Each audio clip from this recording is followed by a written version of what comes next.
실수와 은혜라는 제목으로 하나님 말씀 전하도록 하겠습니다.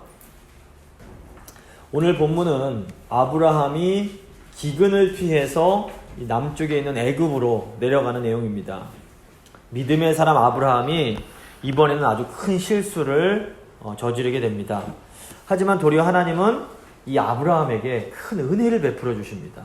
오늘 세 부분으로 나눠서 오늘 말씀 살펴보겠습니다. 첫 번째, 약속의 땅. 두 번째, 기근과 실수. 세 번째, 하나님의 은혜입니다. 첫 번째, 약속의 땅. 두 번째, 기근과 실수. 세 번째, 하나님의 은혜입니다. 먼저 약속의 땅입니다. 하나님은 아브라함을 이 가나안 땅으로 부르셨습니다. 가나안은 요즘으로 하면 이 중동 지역, 팔레스타인 지역을 말합니다. 하나님께서 왜 하나님의 백성을 위한 이 약속의 땅으로 이 가나안을 택하셨을까요? 여러 가지 이유가 있을 수 있지만 두 가지 분명한 이유가 있습니다. 첫째로, 이 가나안 땅은 하나님이 아브라함에게 주셨던 사명을 이루기에 가장 좋은 땅이었습니다. 가나안 땅은 지정학적인 요충지였습니다. 가나안은 거대한 두 문명인 이집트 문명과 또 메소포타미아 문명을 연결하는 일종의 교량 역할을 하는 그런 지역이었습니다. 이집트와 메소포타미아가 서로 이렇게 왕래를 하려면 반드시 이 가나안을 통과해야만 했습니다. 그래서 가나안 땅에 보시면 성경에 해변길이라고 나오는 길과 왕의 대로라는 이 두 문명을 잇는 큰 도로가 있었습니다. 가나안 땅은 애굽 문명과 메소포타미아 문명의 영향을 많이 받을 수밖에 없었습니다. 아브라함 자신이 메소포타미아 문명의 중심 도시였던 우르 출신이었습니다. 동시에 이 가나안은 애굽이나 나중에 이제 아수르, 바벨론 같은 메소포타미아에 속한 강대국들의 침략의 위험에 늘 노출되어 있을 수밖에 없었습니다. 시편 121편 6절을 보시면 낮의 해가 너를 상하게 하지 아니하며 밤의 달도 너를 해치지 아니하리로다 라는 이런 말씀이 나옵니다. 성경학자들은 여기서 이 시인이 말하는 해는 태양의 제국인 애굽을 상징하고 달은 그 달의 제국인 메소포타미아에 속한 국가들을 상징한다라고 해석을 합니다. 그래서 지금도 중동 지역 이슬람권의 그 국기를 보시면 달이 많이 그려져 있습니다. 하나님은 아브라함에게 땅의 모든 족속이 너로 말미암아 복을 얻을 것이다 라고 약속을 하십니다. 가나안 땅은 이 약속이 성취되기에 너무 좋은 땅이었습니다. 아브라함의 후손들은 이 가나안 땅에 이스라엘이라는 하나님의 나라를 건설했습니다.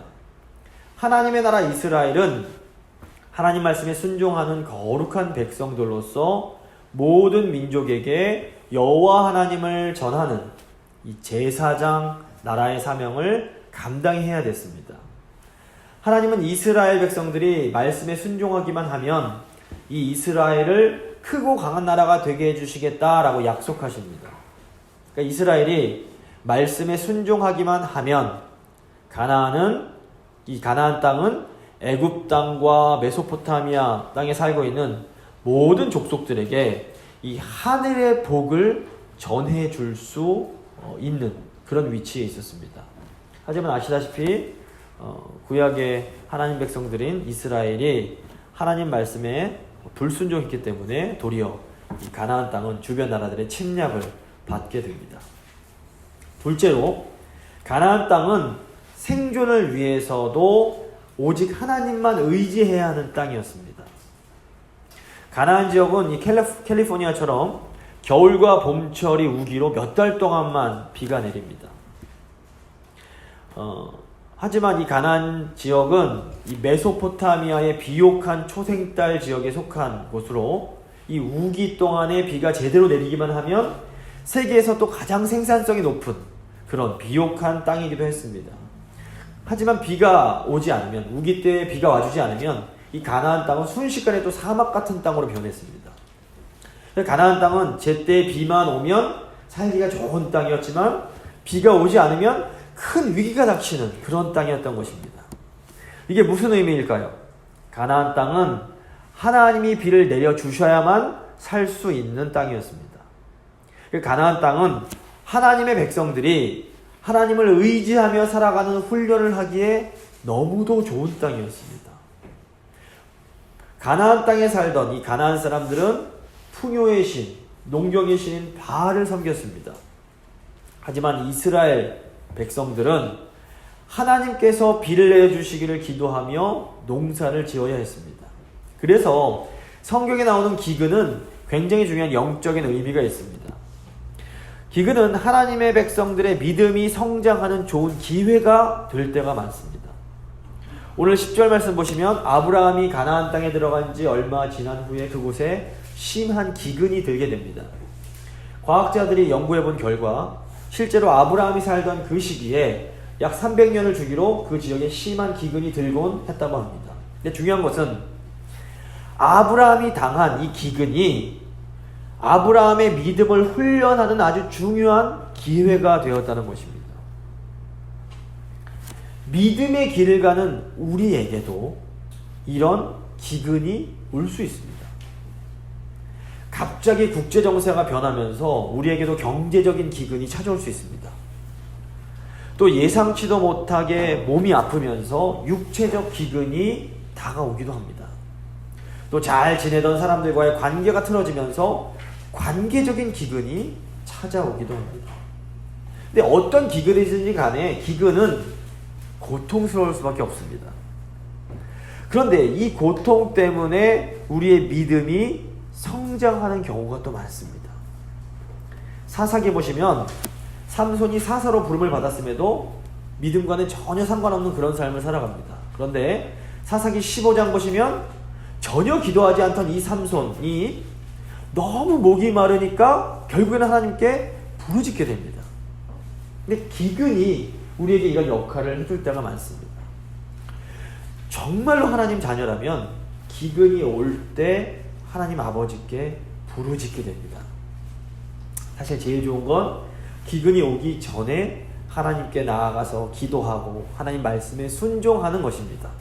근데 이제 저를 포함해서 대부분 사람들이 기근이 오고 고통이 극심해질 때까지 이 고집을 잘 꺾지를 못합니다. 그래서 하나님께서 어쩔 수 없이 기근을 통해서 우리가 다시 하나님께 돌아가게 하십니다. 중요한 것은 기근이 오더라도 우리가 약속의 땅을 떠나서는 안 된다는 것입니다. 약속의 땅을 떠난다라는 것은 하나님께서 주신 약속과 그 사명을 떠나는 것을 의미하기 때문입니다. 아무리 힘들어도 이 약속의 땅에 거하면서 하나님께 부르짖으며 기도해야 합니다. 우리가 기도하면 반드시 하나님께서 우리의 살 길을 열어주십니다. 두 번째, 기근과 실수입니다. 10절입니다. 그 땅에 기근이 들었으므로 아브라함이 애굽에 거류하려고 그리로 내려갔으니 이는 그 땅의 기근이 심하였음이라. 그 남쪽에 있던 아프리카 북부 이집트 같은 경우에는 나일강이 있었기 때문에 이 나일강의 물을 이용해서 농사를 지었습니다. 그래서 가나안 지역보다 기근을 나기가 훨씬 수월했습니다. 그래서 가나안 사람들은 기근이 나면 종종 기근을 피해 애굽으로 내려가곤 했습니다. 근데 문제는 아브라함 역시 기근이 들었을 때에 가나안 사람들처럼 애굽으로 내려갔던 것입니다. 아브라함은 너무 쉽게 약속의 땅을 떠나서 애굽으로 내려갑니다. 물론 아브라함이 애굽 땅에서 계속 있으려고 했던 것이 아니라 기근만 지나고 나면 다시 돌아오려고 했습니다. 여기 오늘 말씀에 거류하려고 라는 이 말 자체가 잠시 임시로 머문다라는 뜻이 있습니다. 하지만 아브라함은 하나님의 허락도 받지 않고 너무 쉽게 약속의 땅을 떠납니다. 아브라함이 기근 때문에 애굽으로 내려갔던 것이 무엇을 의미할까요? 아브라함이 하나님의 방법이 아니라 인간적인 방법으로 생존하려고 했음을 의미합니다. 아브라함은 사실 믿음으로 하나님의 말씀을 따라 생존의 기반이던 고향을 떠나서 약속의 땅으로 내려온 사람입니다. 그런데 약속의 땅에서 기근이 오니까 아브라함이 또다시 인간적인 방법으로 생존을 하고 싶어 하는 것입니다. 근데 아브라함이 이렇게 하나님을 의지하지 못하고 인간적인 방법으로 문제를 해결하려고 하다 보니까 또 다른 더 큰 실수를 저지르게 됩니다. 11절부터 13절입니다. 그가 애굽에 가까이 이르렀을 때에 그의 아내 사라에게 말하되 내가 알기에 그대는 아리따운 여인이라 애굽 사람이 그대를 볼 때에 이르기를 이는 그의 아내라 하여 나는 죽이고 그대는 살리리니 원하건대 그대는 나의 누이라 하라. 그러면 내가 그대로 말미암아 안전하고 내 목숨이 그대로 말미암아 보존되리라. 아브라함은 이집트 국경에 이르렀을 때에 아내에게 당신이 너무 아름다워서 사람들이 당신을 빼앗기 위해서 나를 죽일 수 있으니 우리가 부부가 아니라 오빠와 누이라고 하자라고 말을 합니다. 사실 아브라함이 완전히 거짓말은 아니었습니다. 창세기 20장 12절 보시면 사라는 아브라함과 어머니만 다른 일종의 이복 누이였습니다. 하지만 아브라함은 부부관계라는 가장 중요한 사실을 감추면서 사람들을 속이려고 합니다. 아브라함은 자신의 안전을 위해 심지어 사랑하는 아내에게조차 지금 거짓말을 강요하고 있습니다. 14절부터 16절입니다. 아브라함이 애굽에 이르렀을 때에 애굽 사람들이 그 여인이 심히 아리따움을 보았고 바로의 고관들도 그를 보고 바로 앞에서 칭찬함으로 그 여인을 바로의 궁으로 이끌어들인지라. 이에 바로가 그로 말미암아 아브라함을 후대함으로 아브라함이 양과 소와 노비와 암수 나귀와 낙타를 얻었더라. 결국 아브라함이 걱정하던 그 일이 정말로 일어나게 됩니다. 애굽 왕 바로가 이 사라의 아름다움으로 인해서 그녀를 아내로 맞아들입니다.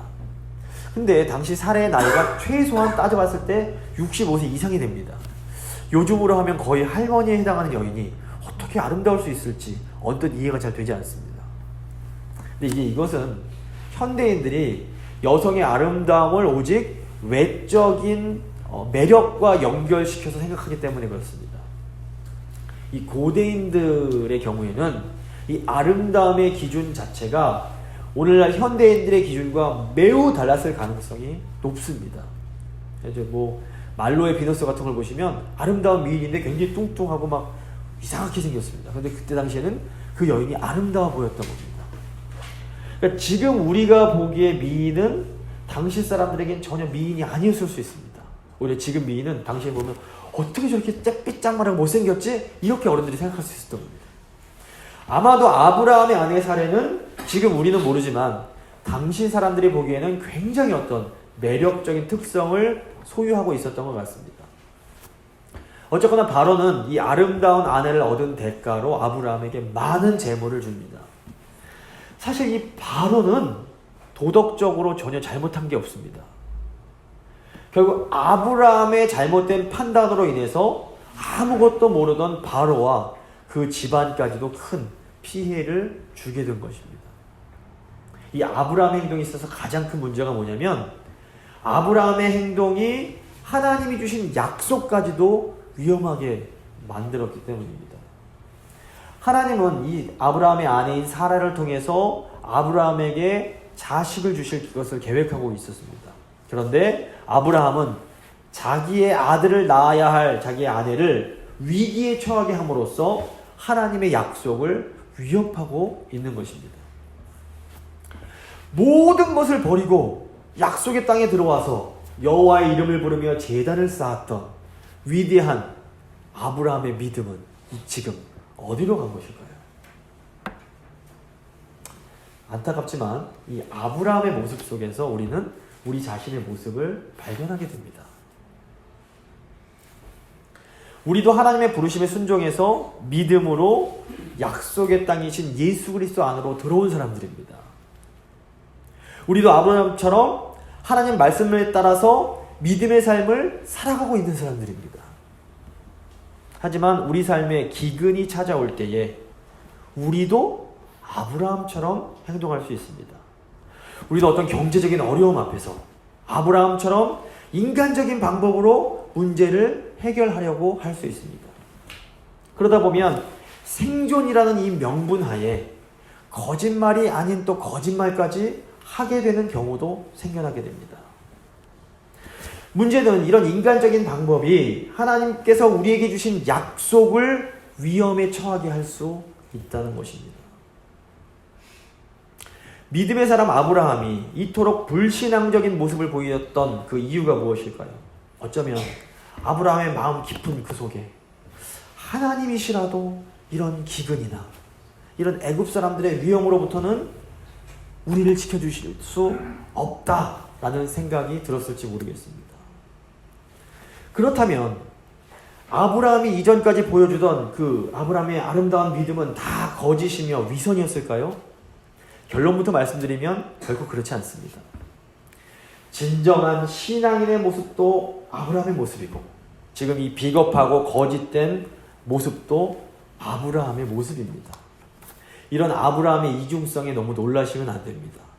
이런 이중성과 모순이 바로 우리 인간의 본질이요 우리 자신의 모습이기 때문입니다.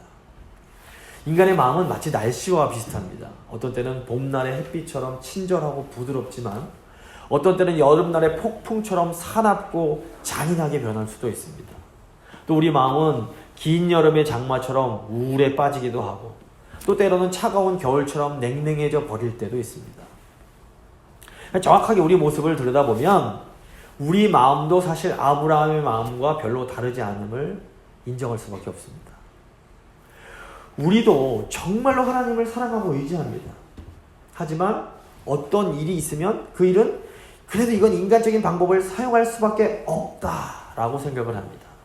그래서 하나님을 정말로 믿지만 돈 문제, 건강의 문제, 인간관계의 문제는 하나님의 방법이 아니라 인간적인 방법으로 해결하려고 할 때가 많습니다. 아브라함의 모습은 어려운 환경 앞에서 쉽게 변하고 타협하는 연약한 우리의 모습을 보여줍니다. 사실 오늘 말씀에 나오는 아브라함의 모습은 어떻게 보면 참 간사해 보이기도 하고 실망스럽기까지 합니다. 그런데 우리 안에도 이렇게 다른 사람들에게 들키고 싶지 않은 간사하고 치사하고 부끄러운 모습들이 존재합니다. 근데 놀랍게도 오늘 말씀 보시면 하나님께서 이 아브라함의 행동에 대해서 어떤 정죄도 하지 않으십니다.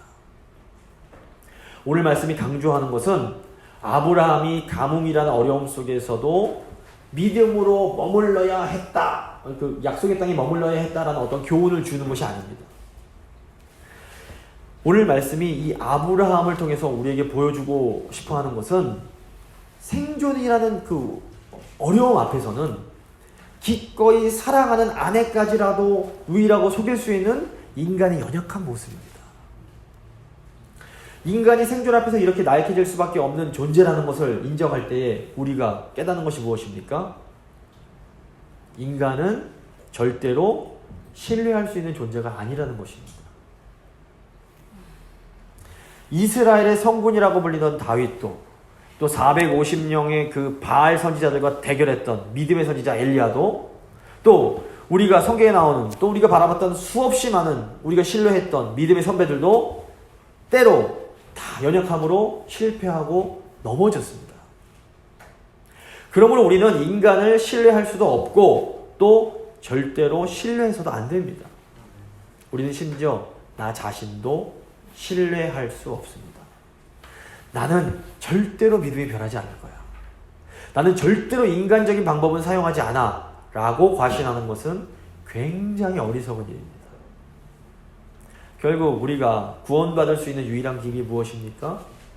로마서 10장 13절에 따르면 주님의 이름을 부르는 것밖에 없습니다.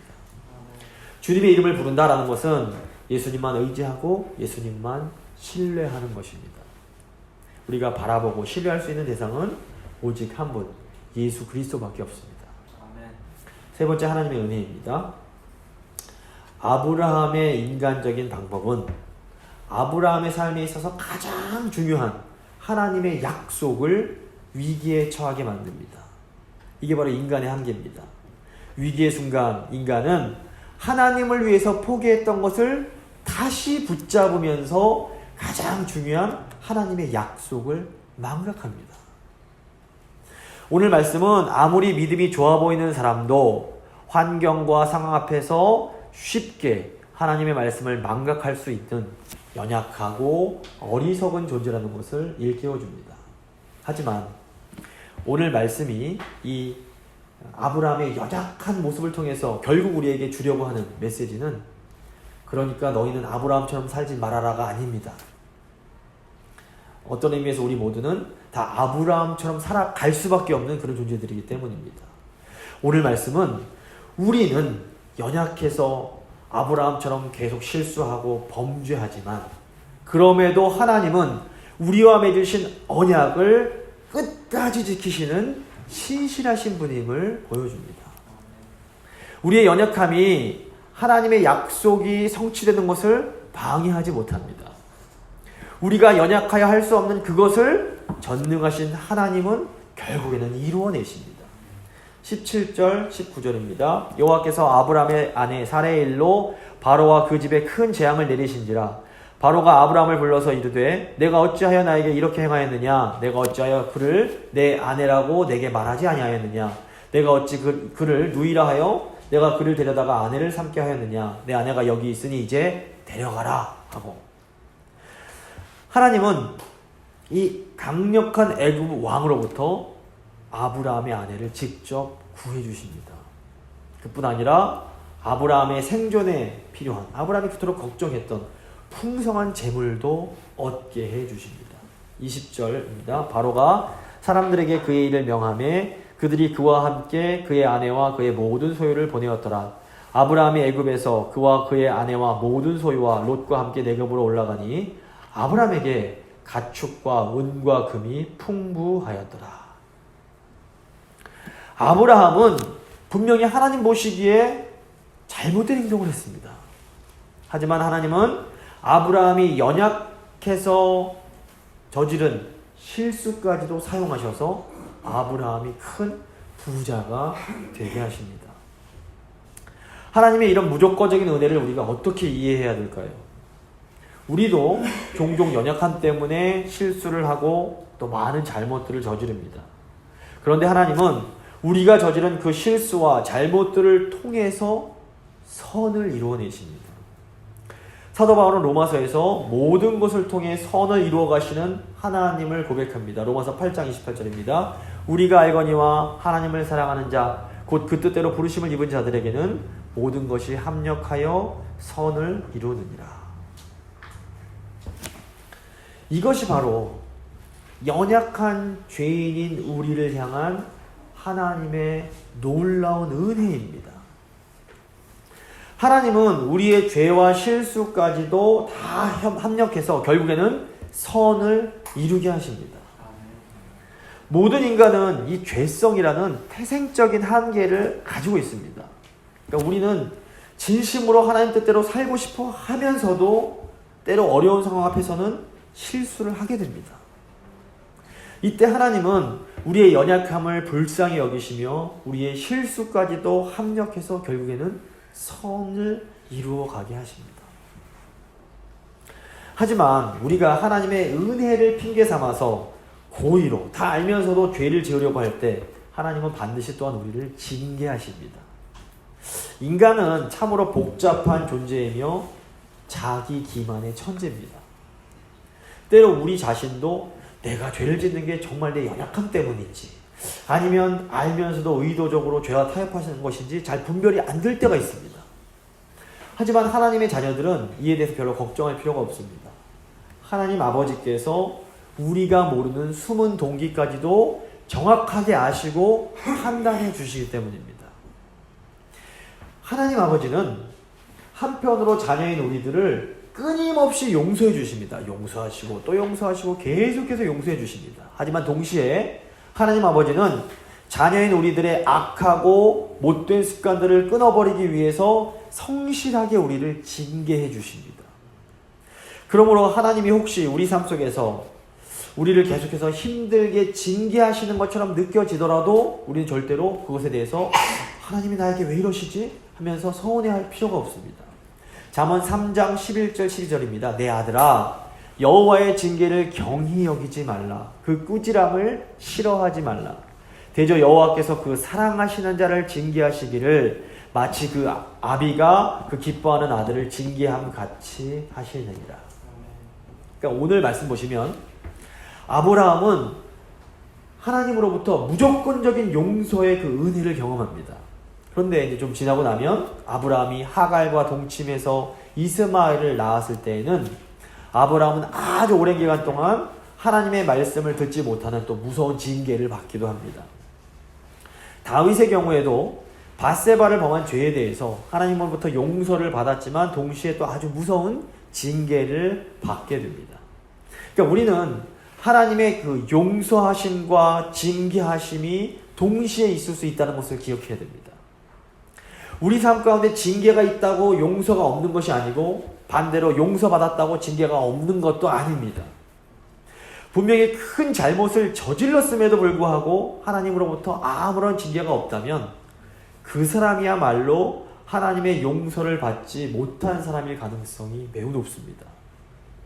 죄를 지어도 아무 일도 일어나지 않으면 그 사람은 결국 끝까지 회개하지 않을 테고 결국에는 그 사람은 하나님으로부터 최후의 심판을 받게 될 것이기 때문입니다. 사실 하나님이 사랑하시는 자녀는 작은 잘못만 저질러도 하나님이 즉시 그 삶에 개입하시고 징계하시는 경우가 많습니다. 그래서 좀 신실한 하나님 백성들의 삶은 좀 고달픈 측면이 많이 있습니다. 하지만 이렇게 매 순간 하나님께서 개입해 주시고 징계해 주시고 그래서 즉시 정신 차리고 다시 하나님께 돌이킬 수 있는 인생이야말로 영적으로 볼 때에는 진정으로 복된 인생입니다. 물론 징계 없이도 하나님 말씀에 순종하며 살 수 있다면 그 인생이야말로 잠언이 가르치는 지혜자의 삶이라고 할 수 있습니다. 근데 보면 이 땅에 그런 지혜자가 존재하지 않습니다. 그래서 사도 바울은 항상 두렵고 떨림으로 너희 구원을 이루라 라고 권고합니다. 빌립보서 2장 12절입니다. 그러므로 나의 사랑하는 자들아 너희가 나 있을 때뿐 아니라 더욱 지금 나 없을 때에도 항상 복종하여 두렵고 떨림으로 너희 구원을 이루라. 자, 하나님의 그 큰 용서하심의 은혜를 받은 아브라함이 그저 마냥 좋기만 했을까요? 내가 이 실수를 했는데 하나님이 날 그냥 봐주셨네? 아마 아브라함은 여호와 하나님이 나에게 왜 이러실까? 도대체 벌받아 마땅한 나에게 벌은 안 주시고 도리어 이렇게 큰 복과 은혜를 주실까? 불안해했을지 모릅니다. 근데 하나님께서 아브라함의 이 마음을 아시고 아무 말 없이 아브라함을 용서하시고 아브라함의 그 연약함을 그 큰 사랑으로 덮어주십니다. 그리고 아브라함의 연약함을 선으로 바꾸어 버리십니다. 아브라함은 그 누구보다도 자신의 행동이 잘못된 거라는 걸 잘 알고 있었습니다. 그리고 아브라함은 누구보다도 자신의 연약함 때문에 괴로워했을 것입니다. 잘못한 자신을 꾸짖지 않으시고 도리어 더 큰 은혜를 베푸시는 이 여호와 하나님을 경험하면서 믿음의 조상 아브라함의 믿음이 조금씩 더 자라나게 됩니다. 이것이 바로 하나님 아버지께서 당신의 자녀들을 믿음으로 키워가시는 방법입니다. 말씀을 마무리 짓겠습니다. 약속의 땅은 우리가 믿음으로 살아가며 하나님이 주시는 사명을 이루는 삶을 의미합니다. 아브라함을 약속의 땅으로 부르신 하나님은 지금 우리도 약속의 땅으로 부르십니다. 우리는 믿음으로 약속의 땅에 들어온 사람들입니다. 근데 우리도 기근을 만나면 아브라함처럼 우리의 연약함을 드러내고 실수를 저지르곤 합니다. 하지만 하나님께서는 여전히 이런 연약한 우리를 너무나 사랑하십니다. 그래서 하나님은 때로 우리의 실수를 덮어주시고 더 큰 복을 우리에게 허락하십니다. 하지만 때로 하나님은 우리가 더 성장할 수 있도록 우리를 징계해 주시기도 합니다. 용서도 징계도 하나님이 우리를 너무 사랑하신다는 증거입니다. 이제 우리가 어떻게 살아가야 될까요? 하나님의 이 사랑과 은혜를 기억하면서 믿음으로 순종하며 살아가야 합니다. 우리가 믿음으로 살아감으로 하나님께서 주신 약속을 이루어가는 이 복된 한 해가 될 수 있기를 간절히 소망합니다. 이제 오늘